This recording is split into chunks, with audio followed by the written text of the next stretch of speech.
Hello, everybody. Welcome to Profiling Evil by Mike King. It's choir practice. Thanks for joining. I hope you've been doing your warm-ups. We got a lot to do tonight. I'm really excited about the guests. I want to shout out to the back office first and foremost. Take a moment and send some notes to them in the chat box. Thank them for all they're doing in the back. They're going to be watching the chat that's going on, the conversation that's going on, and throwing questions up in front as things come along. So please make sure you're participating in that, and we'll keep watching for those. Again, thanks so much, everybody, for jumping in. We're going to get right to work. I want to bring in my special guest, Vanessa from Unmasked. You all know her. Vanessa, how you doing tonight? Hi, how are you? Thanks for having me back on. Man, I'm so glad you were available tonight. I wanted to spend a little time, but first I thought we should shout out, because some of my mods are also mods on your channel. And I wanted to just shout out first and foremost to the mods who keep the conversation clean and going smoothly. And thank friends from your channel who are coming in to join us. It's really fun to see the names that are popping up. Yep, we're very lucky. We've got some great people in the true crime community.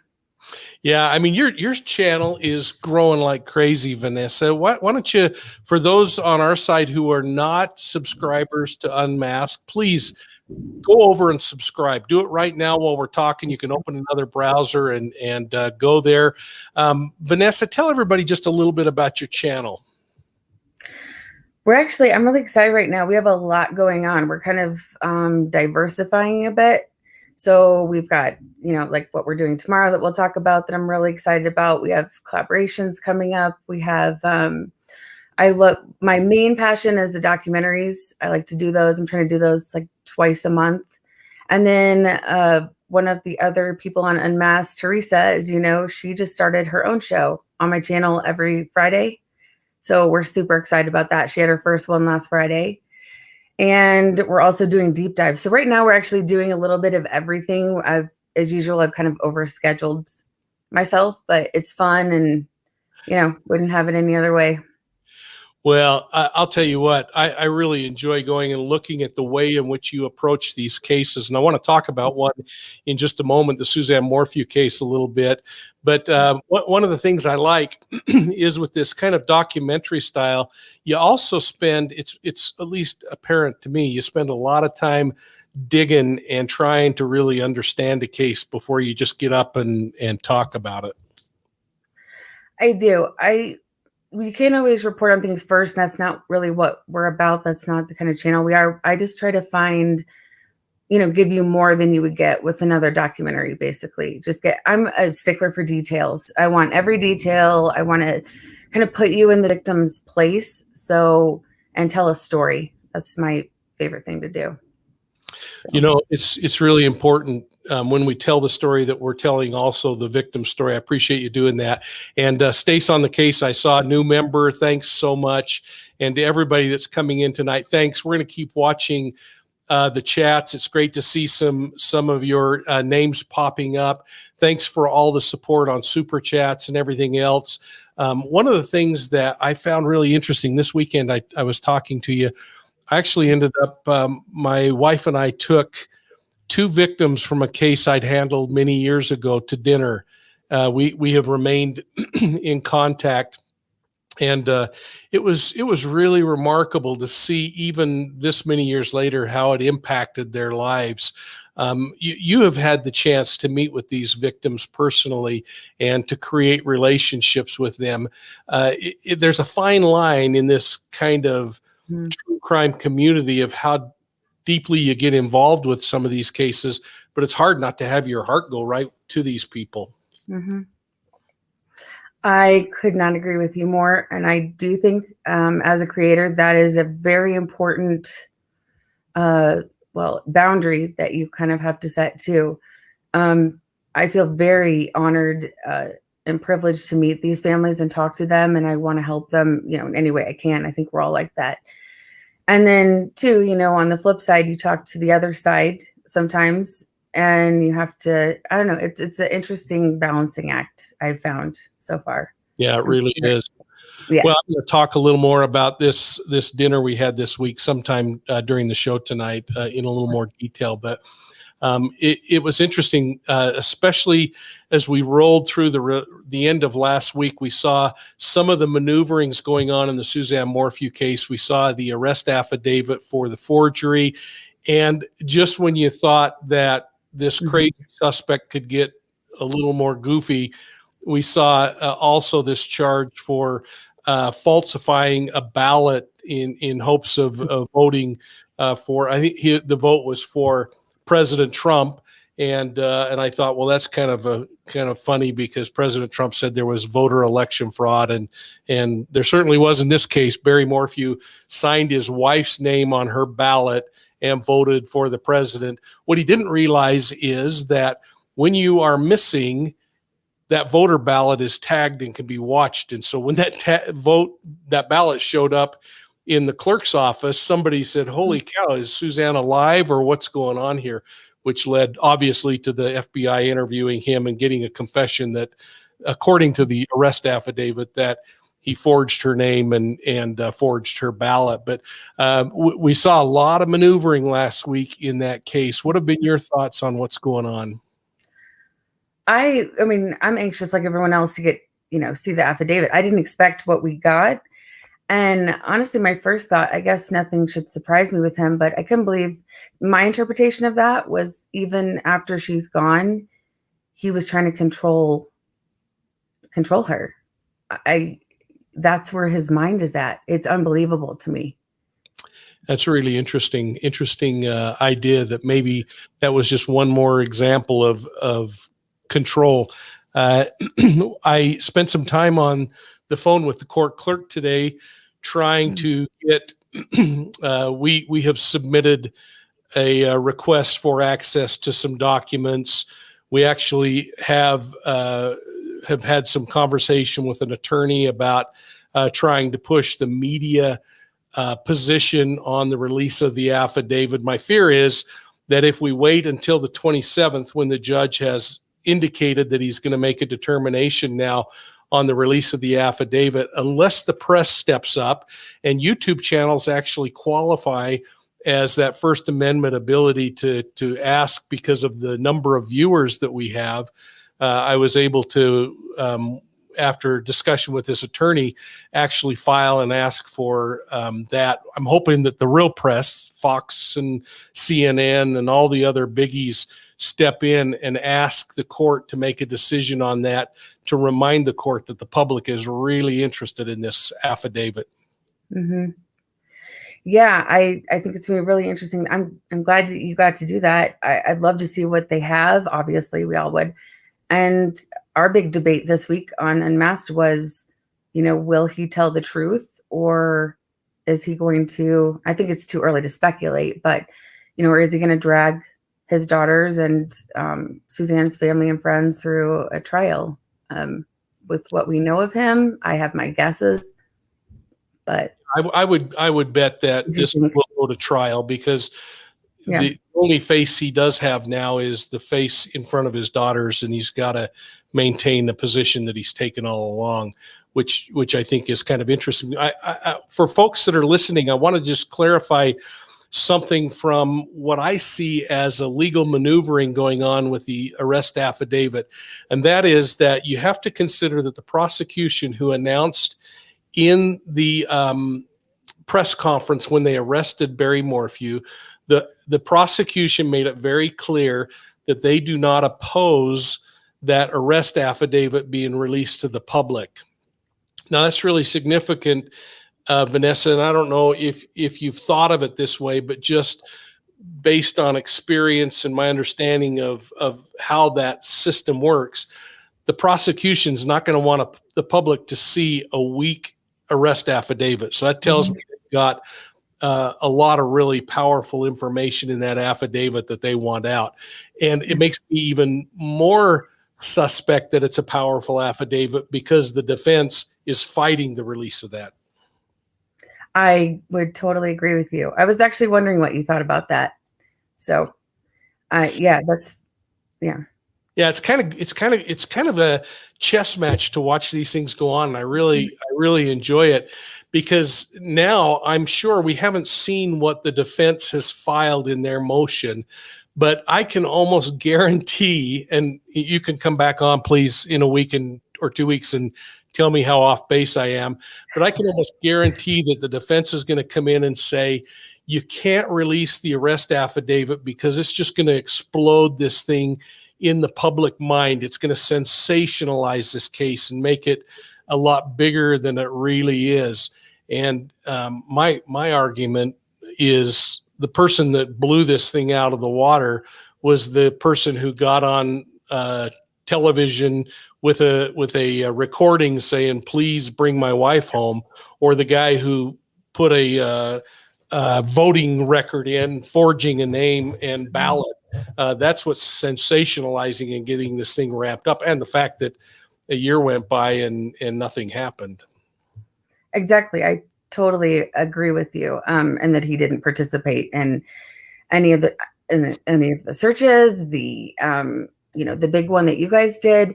I don't know. I have the exact opposite opinion on that. I think we've seen time and time again in other cases, plenty of other cases that we've done. I think the opposite is true. I think the public not knowing the details makes, the conspiracy theories go crazy, makes more speculation. I don't know. Again, I'm fact-based, and I think it's better to have facts in front of us. I think that actually has the opposite effect. Just my opinion. Could be wrong, but I think it fans the flames when we don't see it, because then we're sitting here speculating and the rumors start flying. So that actually is worse, isn't it? Is allow us to run amok with theories that have no fact backing them up and come up with all these reasons. Now, I don't know many YouTubers that put together the Chris Watts case better than you did. Do you see any similarities between the cases that kind of bug you? Oh yeah. That's actually what I was calling to mind when I was thinking of the not having enough information. That's one of the things that caused that. I mean, there's multiple things, but one of the things that caused that case to be as crazy as it was lack of information, for sure. And so, yeah, I think the more information, the more facts we have in front of us, the better as far as that's concerned. And then as far as husband-wise and those things, yeah, that too, I would say. Yeah. Well, let's see. There you go. Me Amor loves and kisses Michelle because Nessa is beautiful and Mike is the man. Great. Hey, Michelle. And Mary Death Delzy, thank you so much.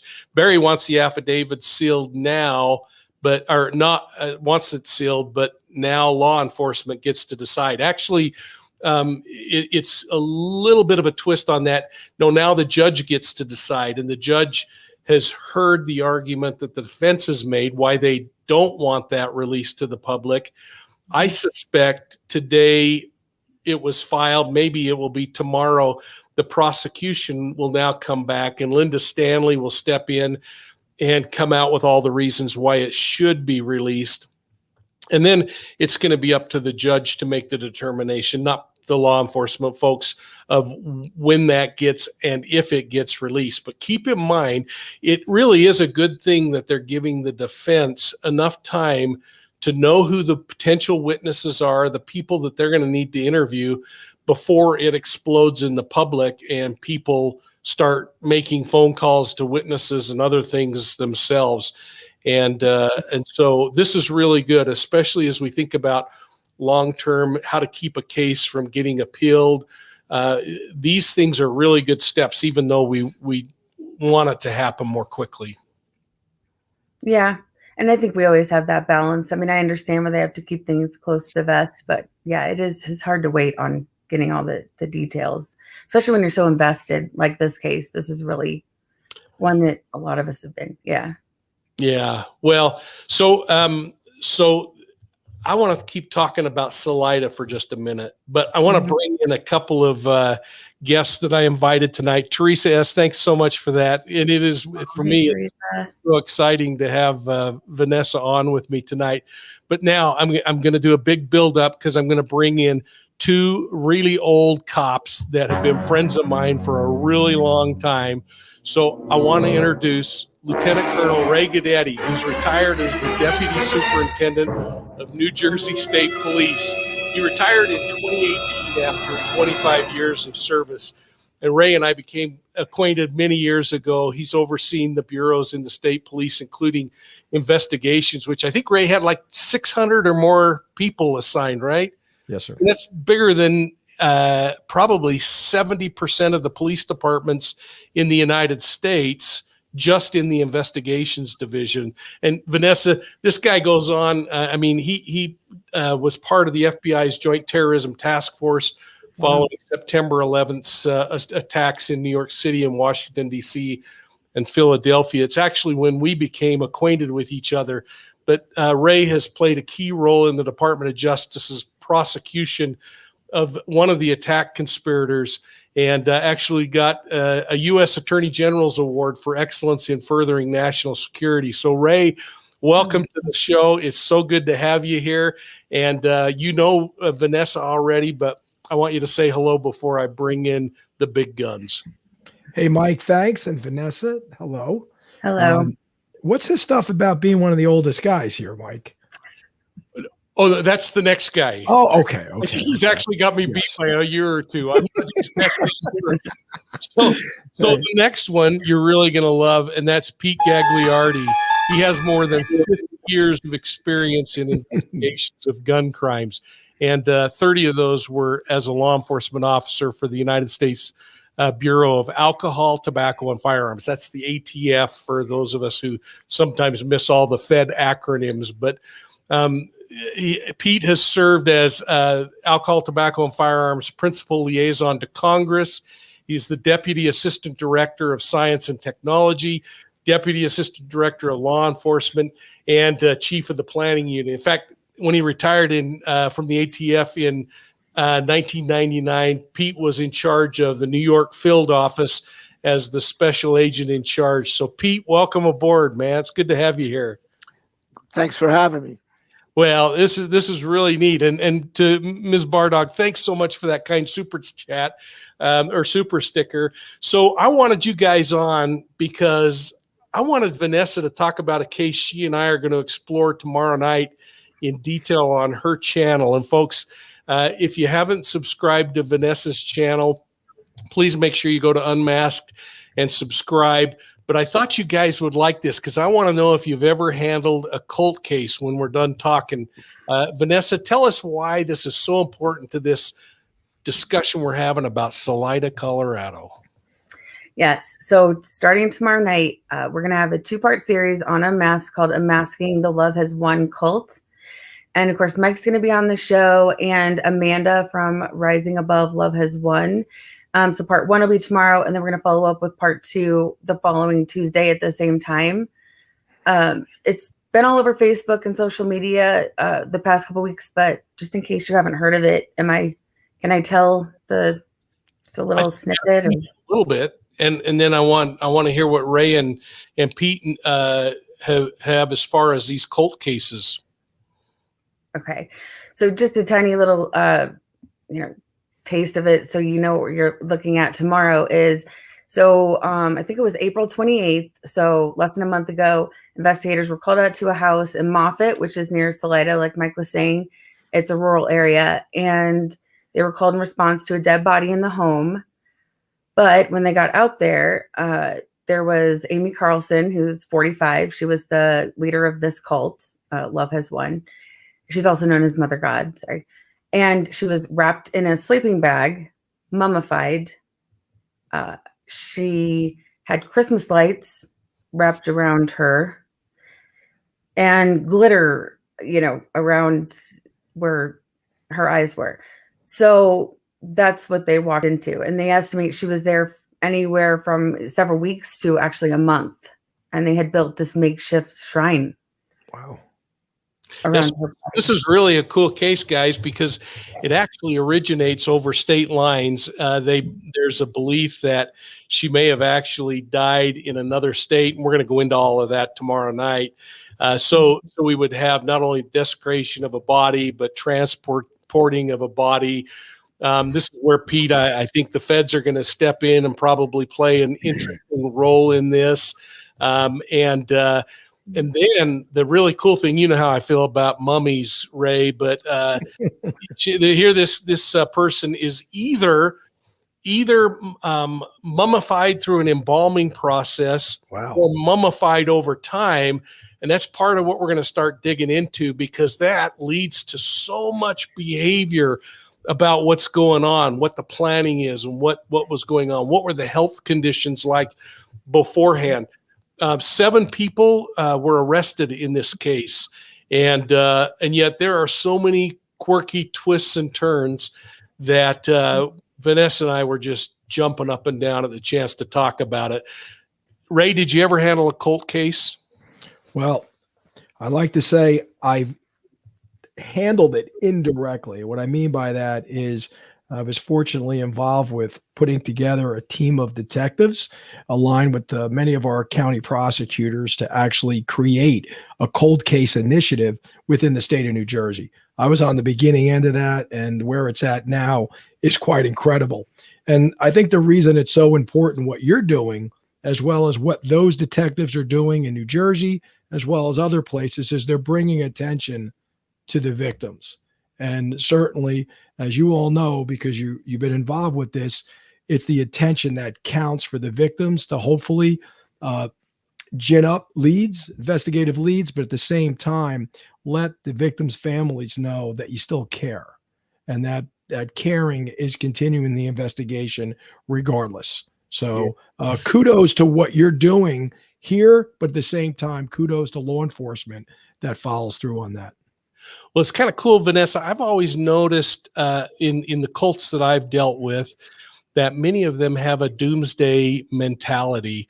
And it's going to be fun as we dig through this to find out what that end of world scenario looks like. But Pete, I mean, how many times did you find that weapons violations and other kinds of things were being pulled into this end of world belief system that cults so often get? Well, they're the tools of the trade, the ingredients. It's also the Achilles heel for a lot of these groups, because that's often the first thing that brings the attention of law enforcement to the groups.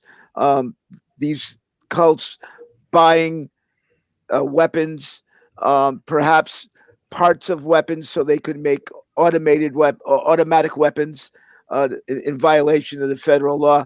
Oftentimes silencers, various explosive devices, IEDs. That's oftentimes the first flag that goes up that there's something going on with this group of folks. And it's, like I said, the Achilles heel of a lot of these cults is firearms and explosives. That's really interesting, Vanessa. That's one thing I've noticed over time is that law enforcement, when they go to serve these search warrants, especially when it's a closed society, and that's what I usually refer to cults as, is that's one of the things that they really worry about. Are the locations booby-trapped? Are the entrances in and out of the cult compound somehow booby-trapped? Are there snipers watching? All of that becomes really interesting. So this is going to be really interesting. Vanessa, can you share any more, or should we share any more before we just ask people to join us tomorrow night, same time on your channel? Yes, 6 o'clock Mountain Time tomorrow for the first part, and then Tuesday for the next part. The only thing I had to add is that a lot of people think because she's dead that's it. But as we were talking about over the weekend, Father God, the other leader, is now in charge, and a lot of people are really scared for what's going to happen at this point. It's a pretty dangerous time for the cult. Yeah. So, yeah. And Mike, what's interesting what you said earlier about a closed society, oftentimes law enforcement relies, particularly in conspiracy investigations, is understanding relationships, people talking, makes it that much more difficult in a closed society. Yeah. Well, and I'll tell you, I think Vanessa hit on something really important here, and that is that the leader has now become enshrined before police got to that location. She was a shrine, a symbol. And if you think back even on this war on terror that brought us together for the very first time, Ray, if you remember when Osama bin Laden was taken, That's right. Navy SEALs buried him in a disclosed location. So there was no place that people could focus and worship. Getting her out of that, I think, is great. But again, that to me was interesting that she becomes a shrine in this case. Wow. Mm-hmm. Yeah. Incredible. So Vanessa, thanks. We're gonna look forward to tomorrow night, folks. Please go to Unmasked and subscribe. Make sure you ring the bell so you get notified. But tomorrow, 8:00 Eastern time on Unmasked, we're going to be digging in to Love Has Won. And and hopefully in this case, we're going to be able to kind of show how that organization is run, what the control mechanisms are. Frankly, Vanessa, I'm really interested as we explore what the next stage is for this group as they go through now a leadership change. Mm-hmm. Yeah, me too. I'm excited to go to dig into this. So, yep, please subscribe. Please be there tomorrow. Thanks. Niner Girl says, will you be sending out a reminder? Yes, we will. We already have the link up and we'll be advertising it all over the place. Great. And I know that I missed 2 super chats there. I'm so sorry. I don't have my glasses on as usual and I missed those. So thanks so much. The links are going to be down below for tomorrow. Blue Engine 43 shoe. Thanks so much. Oh, got the book yesterday. What a great segue. Too many grandkids to try and start reading. And please don't read that to the grandkids. Sorry. First. Staff Sergeant retired. Thanks so much. What a great, hey, can I plug my book before you go, Vanessa? Because that was a great segue, folks. If you are interested in cult behavior, cult mentality, please make sure you check out my book, Deceived, an investigative memoir of the Zion Society cult.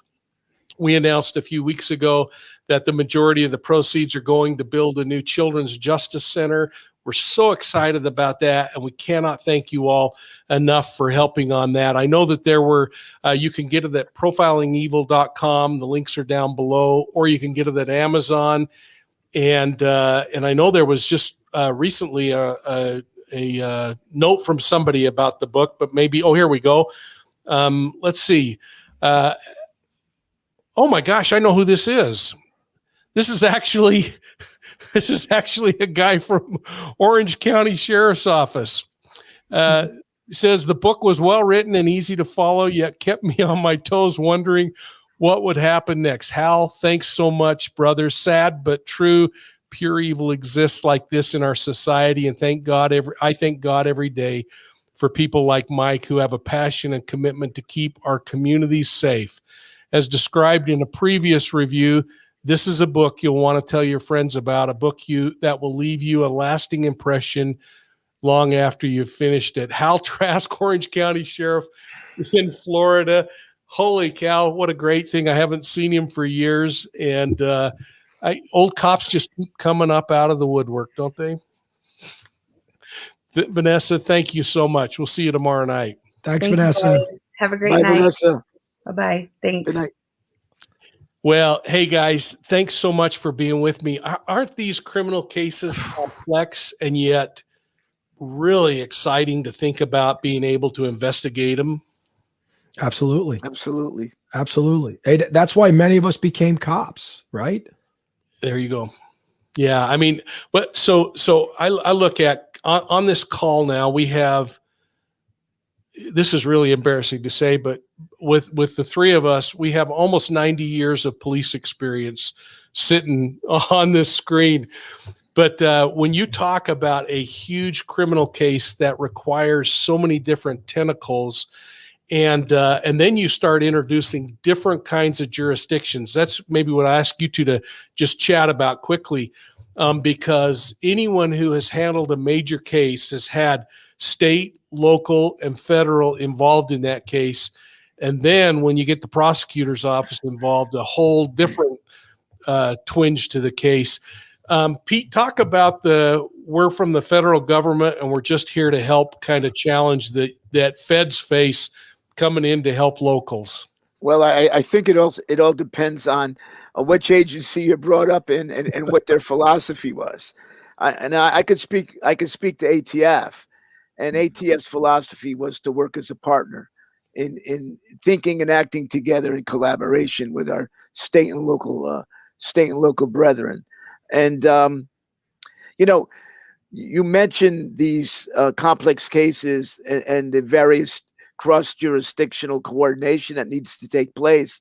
And I look at it as a multi-dimensional chess game, not even a 3-dimensional chess game, perhaps even a 6 or 7 or 10-dimensional chess game. And all the pieces still have their individual skills, whether they're crime scene officers, whether they're at different levels of the organization, within an organization and across organizations.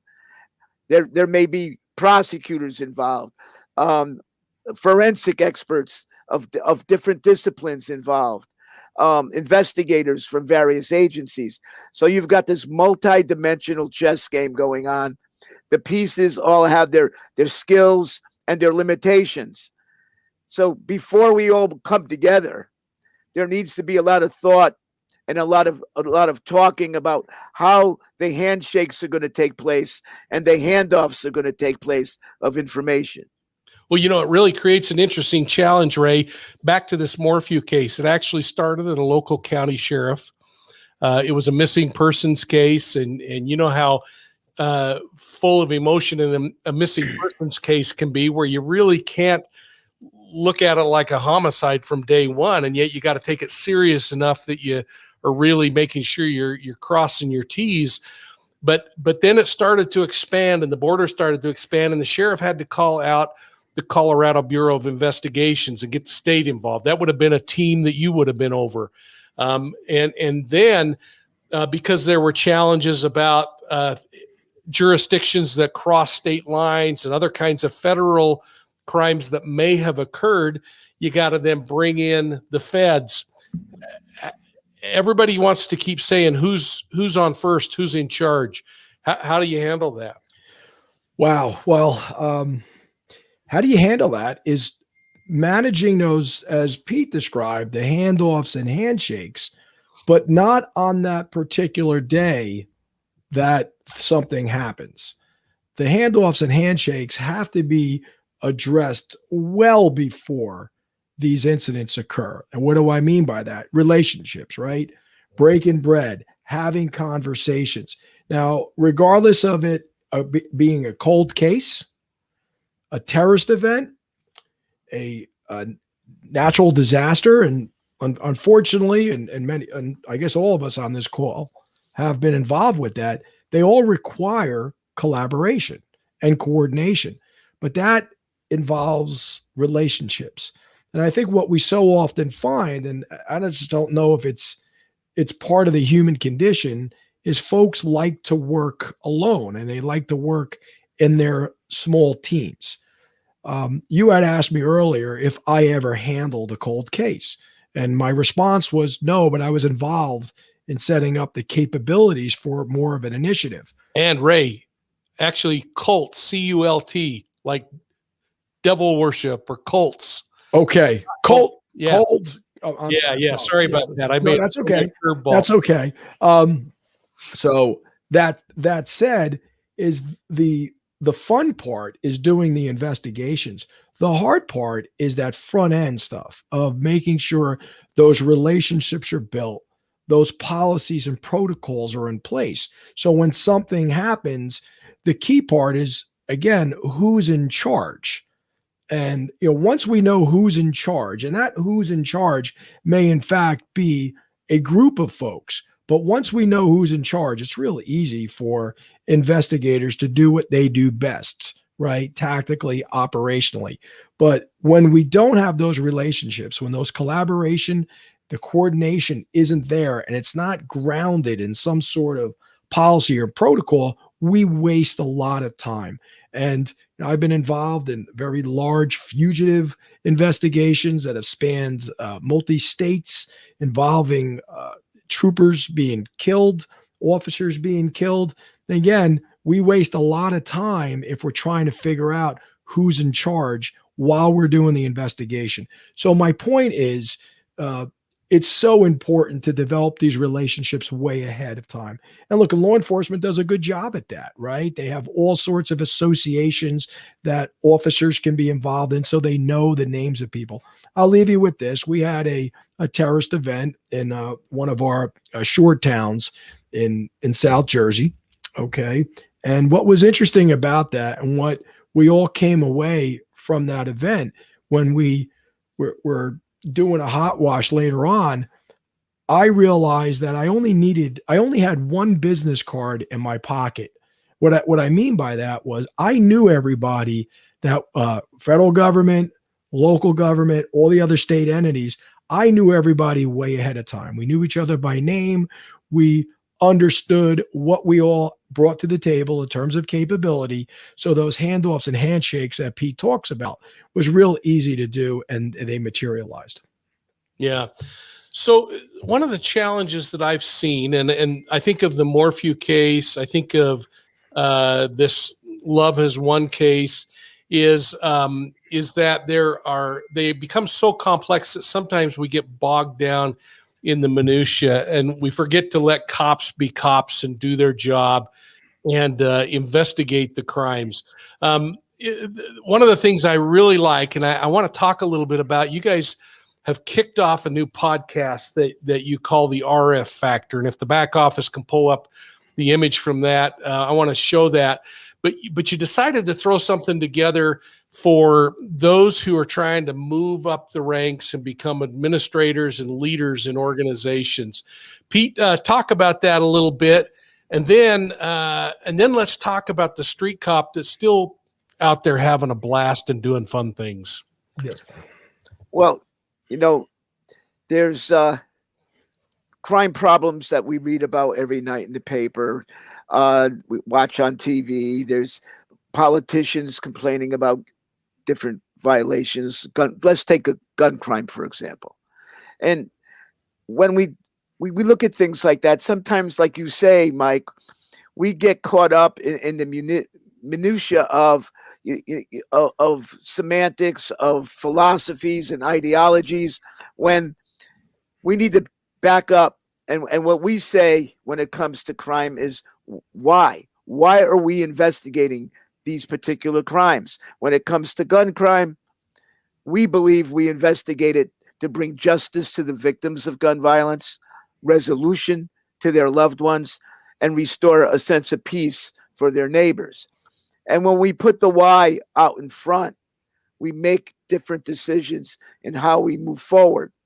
And it becomes, and into this, we tie in leadership, because the fact of the matter is we know what to do about solving gun crimes. We know, or we should know, because there's an enormous amount of information at our fingertips in terms of best practices and what to do with every crime gun that we recover, every piece of ballistics evidence that we recover.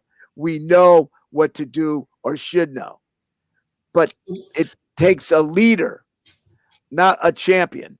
Yeah, that's what I really like, Pete, is this idea that you're helping to create leaders and get them to the point that they can truly lead. And I'll tell you what, I just love your podcast, and I hope people will go out and subscribe to that. It's on whatever their favorite podcast platform is, but you need to dig into that. And I even had the chance, Ray, of coming on with you guys.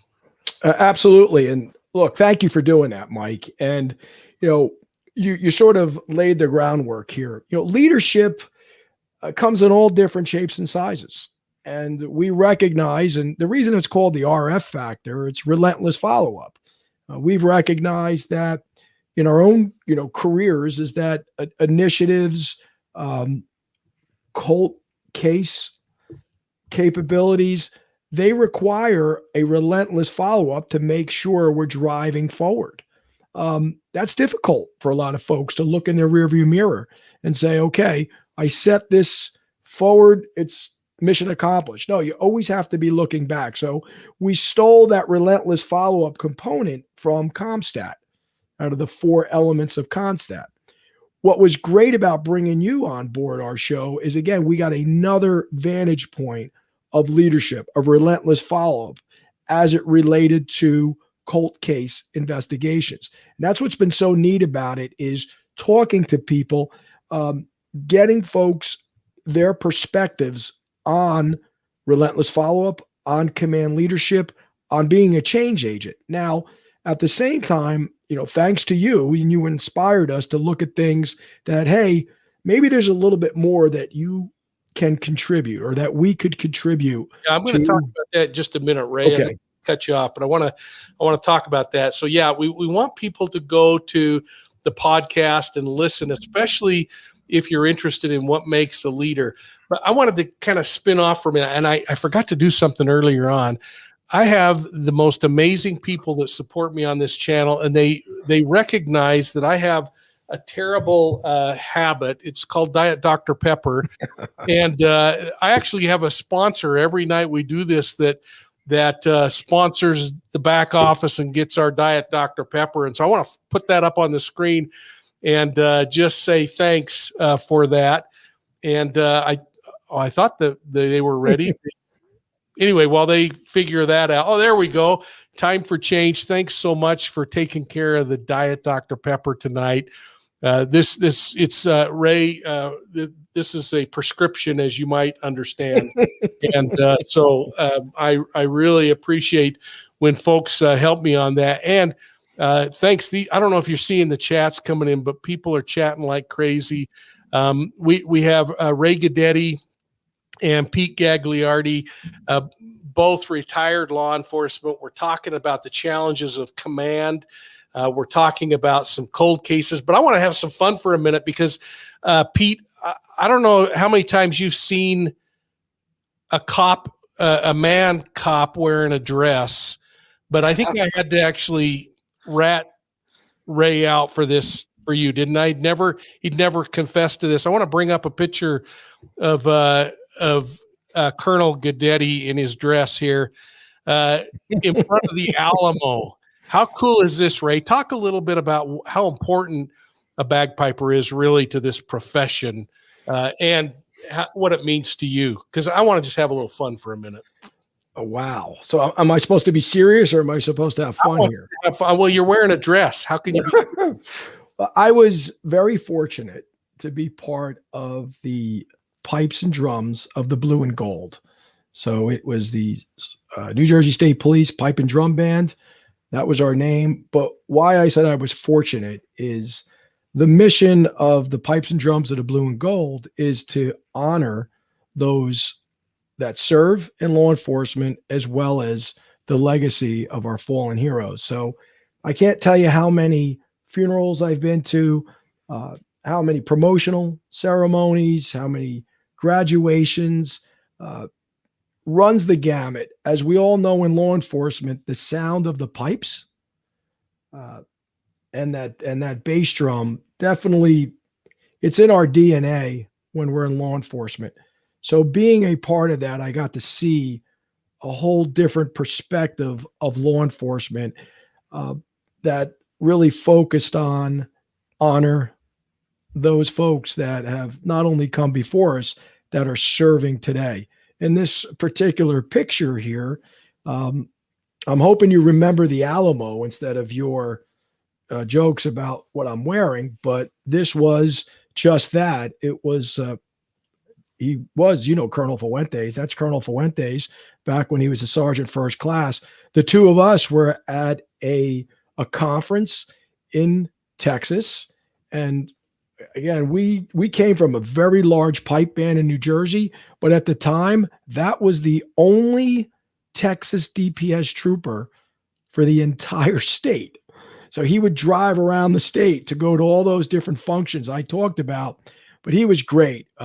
We played with him outside the Alamo, and it was then that I realized how special the Alamo is, and what it took for us to actually play there was really, really neat. And I can't tell you how many people came up to us to thank us for playing. But to your point, the pipes and the drums, they're part of the DNA in law enforcement and policing. Unfortunately, we've heard them play too much lately. Yeah, you're absolutely right. And pushing the humor aside, it is. CM says, I remember bagpipes for the 9/11 funerals, which you remember very well. I mean, you were across the river and you were there. Pete, I wanted to talk about that. We've averaged since January of 2020, one police officer per day who's died in the line of service. And you cannot have ever attended a police funeral and heard the pipes and not have that be a very special thing. And I don't want us to turn downward other than to salute all of those officers who have died over the last 150 years. But tragic. It's I don't know what society is headed in this direction. I don't know where we're going, but I do know that things like defunding the police are the exact wrong direction to go in. I think we need to support our police. Without the police, I think we're headed for chaos, and it's just disheartening to see how they're being treated and the lack of respect from various more than one perspective too on this. It's yeah.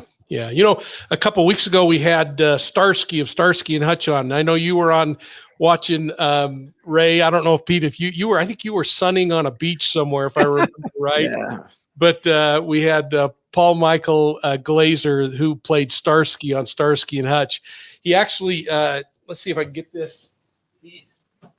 He sent me his book, and he sent me a really nice statement in there, and then he sent me his striped tomato print. Wow. With a really nice personal inscription in it.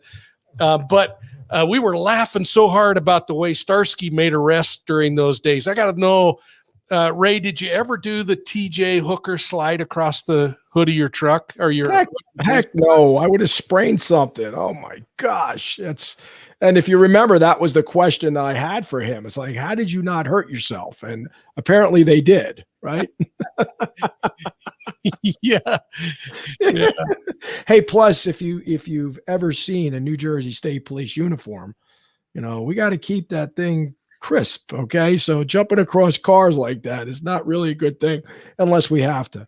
Hey, just real quick, Mike, and Pete, what is interesting about the law enforcement officers currently being killed, and we seem to be having an uptick, but I think what is more telling is the assaults on police per year.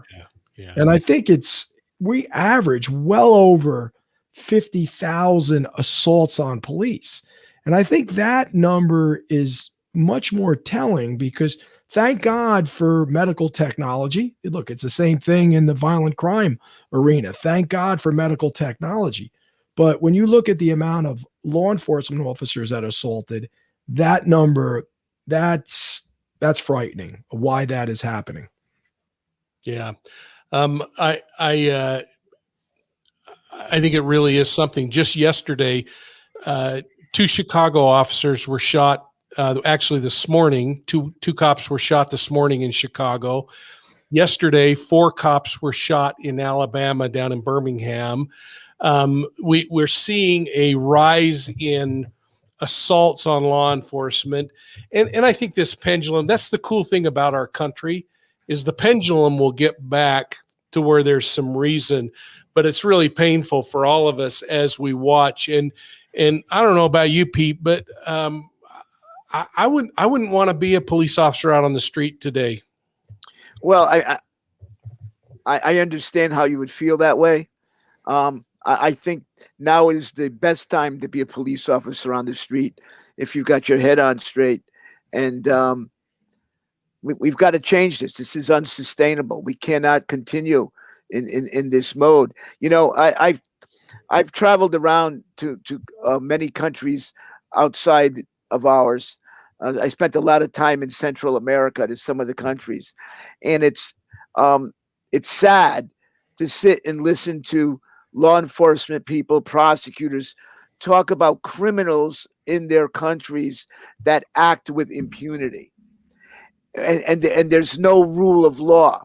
They are just a lot of the immigrants that we see flocking from Central America to come to the United States.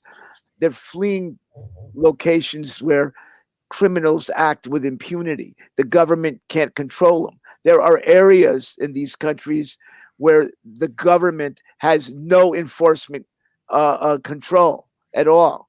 And if we don't develop a respect for the rule of law and for law enforcement in general, we're going to be headed down the same road where the criminals are going to be acting with impunity and no one is going to be able to do anything about it. Yeah, no, I agree.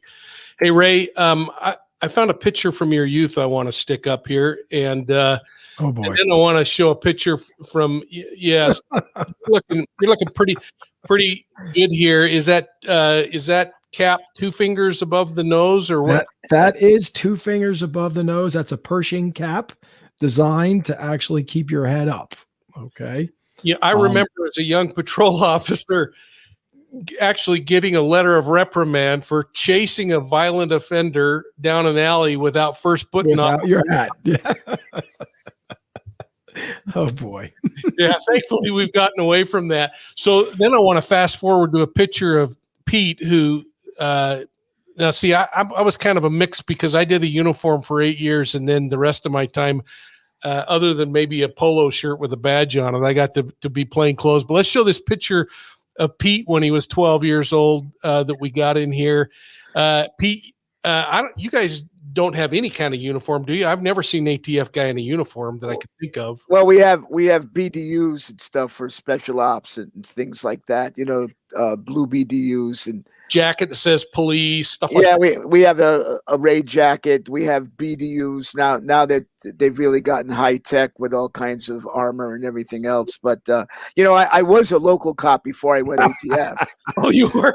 I'm looking at that picture. Is that Pete? Is that Pete in the middle? I was just going to weigh in on which picture is Pete here. I was just going to tell you that's not me with the beard.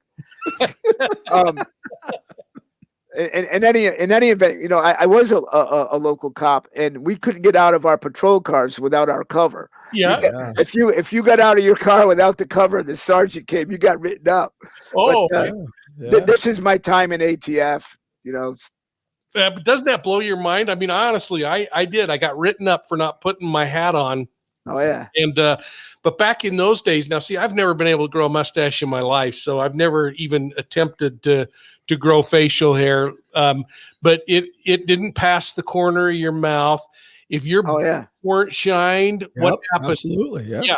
When you were a sergeant, Ray, and a guy came without his boots shined, what happened? Oh, problematic. Yeah, absolutely. Yeah. Yeah. But, hey, look, there's something to be said for that. I mean, we see how constructive force is not only important for the public to see, right? It's the professional police, but also it saves lives. And there's a lot of research out there. If an officer is going to take time to shine his shoes, that's somebody that's taken their time to be mentally prepared and physically prepared. So it's a lot to be said for that. Your constructive force. My assistant chief used to say, if you look good, you feel good, and you perform good. It wasn't grammatically correct, but he was right. And then if you keep your mouth shut, you can fool everybody. So that's good, right? Yeah. Yeah. I think we got to get back to basics like that. I really do it because it shows pride in themselves, pride in the uniform, and pride in the public. Pride in the public, right? Yeah, I would sure agree with that. It's interesting, and that's maybe the difference between the generation that's now policing versus us, because that was just pounded in. I mean, your duty pants were creased, and you went home if they weren't. I want to take this question from a Louisiana girl. She's wondering about this arrest warrant that I was talking about, or arrest affidavit I was talking earlier. She's wondering if it has to be released in a certain amount of time or if it can be sealed indefinitely. Louisiana girl, the court can keep it sealed indefinitely, but it will all come out in the preliminary hearing if they go to preliminary hearing, or eventually in the trial. And the judge can limit how cameras and other things, as we're seeing, can share information in the trial, but it will become public eventually. I don't think the court is against releasing the arrest affidavit for Barry Morphew. They're giving the defense time, and that, like I said earlier, is a good thing. That avoids something that could become an appeal later on. But yeah, back on this idea, Pete. There is an interesting trend going on now in cities. They're really recognizing that last year was a disaster, whether it was from decisions of whether to prevent protests or not. I don't even want to get into the politics of all of that, but we're seeing cities beefing up their presence now for 2021, knowing that people have been locked up for a year and are going to hit the streets. But already every major city across America is experiencing at least 27% increases in the number of violent crimes that are happening. And Ray, your city across the river from you, I don't know if you guys caught that, but New York City up 86% on shooting homicides in just this last year. Scary. Well, beefing up the presence is necessary, but there needs to be something to go along with that. I mean, what is the presence going to do? And again, whenever there's an incident involving a member of the public that's harmed in any kind of a crime, and we focus on firearms crimes because that's what we know best. We know what, like I said earlier, we know what steps we need to take to extract every piece of intelligence we can from the firearm and the evidence that the firearm produces itself. And if we don't do that, Mike, at the time of the crime or immediately thereafter, we may lose the opportunity to go back and do it again. So these types of policies and procedures need to be communicated. They need to be distributed to the troops, and they need to be relentlessly followed up on. Look, policy drives, but only adhered to policy sustains. So an improvement that can't be sustained isn't an improvement at all. And we need to get back to the basics. We need to institutionalize these processes and procedures within the organization so that when somebody retires or changes an assignment, all of the handshakes that were put in place to do good don't fall apart. And there's some sustainability to the best practices. Yeah, no, agreed. Well, I'll tell you what, I like I said earlier, guys, I really believe the pendulum will swing back. The country has this incredible ability to right itself. And I have such great hope in law enforcement. I have in the investigations they're handling, and you guys are such a great example. Ray, you also decided to kick off a YouTube channel. Would you talk about that for a second? Let's have the back office pull up a picture of that. Well, this we have you to blame, okay? And I say that in an endearing way because, as Pete just described, how the Audible podcast really focuses on leadership because look what we have today in law enforcement in terms of the forensic tools. But without leadership, without that follow-up, there's always going to be human slippage. So the Audible podcast is focused on that.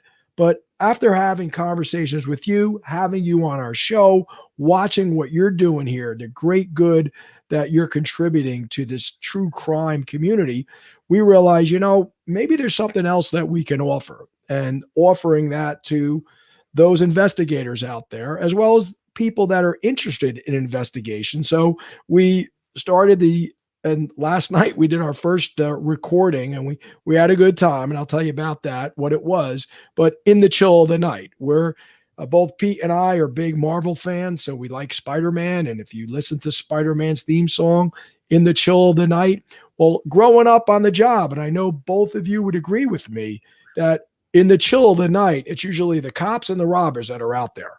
Okay, so the idea for us to focus on cops and robbers and all the good that's going on in terms of bringing, justice to victims, resolution to their families, peace to the communities. We want to highlight that, but at the same time, we want to highlight what the criminals were doing to sort of evade law enforcement and how they were captured. So last night's recording that we're gonna, it's out there, it's up right now. I ask you to tune into that. You get to listen to a really cool story that Pete was involved personally in, and it was involving organized crime. It was involving murder, ballistics, forensics, really, really cool. But Mike, we got you to thank for that because you inspired us to do that. So thank you for that. And thanks for the plug here. Oh, no, you guys are my brothers. Folks, make sure you check out RF Factor and In the Chill of the Night. And just one other thing. Oh, sure. Yeah. We said it before. We are going to be publishing your podcast tonight, the RF Factor, because our interview with you was outstanding. That's going out the door tonight after this show. And it'd be great for your folks to listen to it because we sort of turn the tables and we put you in the interview seat and we interview you. Yeah, that was a little stressful. I like it a lot better on this end of the table. And vice versa, Mike. Right. Well, fellas, make sure you send the back office the link for the podcast, and let's get that out there. We'll put it down in the links below for everybody. And again, folks, make sure you go over there and subscribe. Let's see their subscriptions jump up tonight. Ray, Pete, thanks so much. I'm going to let you guys go, and I'm going to just take some time and answer a few questions. Thank you. If you want to come back, I would be so honored to have you back. Absolutely. Thank you, Mike. Thank you. All right, I'm looking forward to Pete getting a new fireplace next time I see him. I'm going to get a new fireplace, man. I promise. Thanks, fellas. Have a great evening. You too. What a great couple of guys. I'm so honored to call them friends, and I'll tell you what, this is the rewarding part of a career, is to know people like both of Pete and Ray. It's just something else. Well, Michelle Clifford's asking, do you think that Suzanne was going to divorce Barry, and that's maybe why he killed her, or cheating on her? So, folks, I think that's a really interesting question. I mean, when you look at these cases, you have to consider what all of the reasons might be for something like this. I think what I'd like to do is reserve any comment on that, Michelle, and I hope you're okay with this, until the arrest affidavit comes out, so that I don't become either part of the theorizing without facts, or share something that maybe I shouldn't. But I think those are excellent kinds of questions that we need to look at. And as an investigator, that is absolutely a stone that needs to be turned over as you look at something like this. I know that people are asking if Barry will get bail. Has he got a private attorney? A lot of speculation going on about that. I think there's something really interesting that might be in play here. Number one is he is afforded, because he's locked up and not given the opportunity for bail yet, he's afforded a defense attorney. The state has the obligation to do that. He's not doing any kind of end run. He's just taking advantage of the fact that the state is required to do that. Now, once he knows what the evidence is against him, which I guarantee today he knows what the evidence is against him, then that's when we might see a shift. But right now, as they go through discovery is that the prosecution has to make all of their witnesses, all of their evidence they need to make the defense aware of everything that they're going to use to prosecute, and then give the defense time to come up with a game plan against that. At that point, we might see a shift or additional counsel added to his team. We really don't know the status of the money that came from the House or anything else. So we'll just continue to watch that and see. So Wo Lukoff, thanks a lot for that question. Interesting, and one that I think we're all thinking about a lot. This case has captured so much attention that it's going to be one that we're going to continue to follow closely. I hope that you'll go back and listen to Linda Stanley, the defense attorney. She'd probably wring my neck right now. The district attorney who is prosecuting this case. They are going to go forward, and I believe that she would not have filed charges if she didn't think she could win them. So this will be interesting to see. Lillian Gale Argal says, will the affidavit be open before May 27th? There's a possibility that it could open before that. So I think something really critical has to happen. And that's why I was talking to an attorney today to see if it's something that our little YouTube channel could do. But we really need the media to step up and say that document, that arrest affidavit, has to be made public. If they don't, there's nothing that pressures the court to release that information. But we have the right to know, the public has a right to know. There's a person whose civil liberties are taken away, Barry Morphew. He's locked up in jail. The public has a right to know what that charge is against him. So I hope they come forward with it and release it. Better days ahead. Do you think Suzanne's daughters will be required to testify? Holy cow, I don't know, but don't your thoughts and prayers go out to those two kids? Right now, they've lost two parents, and they have got to be in a whirlwind. I don't know if you caught this last week, but another interesting thing happened. The local pastor in Salida resigned Sunday during church. And that's going to be upsetting because I think it was the church that Barry and his family attended. So there's lots of interesting things going on. We're seeing the dynamics. Now that pastor, and this is public knowledge, it's been socialized, but that pastor and his wife lost a son a year ago, about the time Suzanne went missing, just shortly before, I believe. And so I don't know, I don't tie anything together to the Morphew case other than those girls need a support system right now. So Sarah Claire, we have a law in New South Wales. I'm assuming New South Wales, a good Aussie.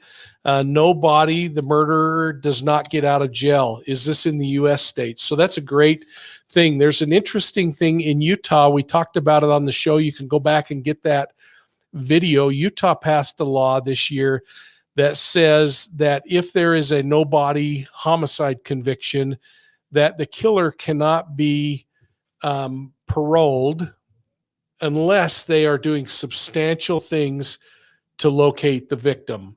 So probably very similar to what we're seeing in Australia, in New South Wales. So hopefully that answered that question. Let's see. It's really good to see all of you here. Maui Girl, thank you so much for jumping on. Joan Smith, Stace on the case. Maureen Walsh says, are you saying that he does not know what is in the affidavit until when? I'm not sure who he is, but maybe I can clarify it this way. If you go back to when Barry made his first appearance, it was then that the prosecution handed the defense a jump drive. In that jump drive was the affidavit of the arrest affidavit. In that arrest affidavit are all of the elements that they are leaning on to say they believe there's enough probable cause to charge Barry Morphew with murder in the first degree, tampering with witness or evidence, and with influencing a public official. Now forgery and ballot violations. So I guarantee Barry knows everything that was on that's in those charging documents. So I hope that answers the question there. So folks, I think we'll just see if there's another question or two. Otherwise, we'll call it. Brent Montgomery, nice to see you. Joyce, Rabid Culture. Thanks again to the mods. Mary Deathy Delzy. I thought I saw Miss Sophia earlier, but if not, I've called her out anyway. Louisiana girl. Folks, for those of you who have chosen to support us through channel memberships, thanks. It's the first Monday of every month. We have a time when we can chat one-on-one with each other. You can call in and visit with me, and we can explore these things further in detail. If the back office could pull up the evidence room, I want to just remind you of the evidence room. And the best way, we get folks every day that are sending tips of cases that they would like to see us look into. The more information you supply, the better chance you have of getting your case reviewed. Just simply saying, hey, there was a murder in Baton Rouge and you ought to look into it is probably not going to get anything.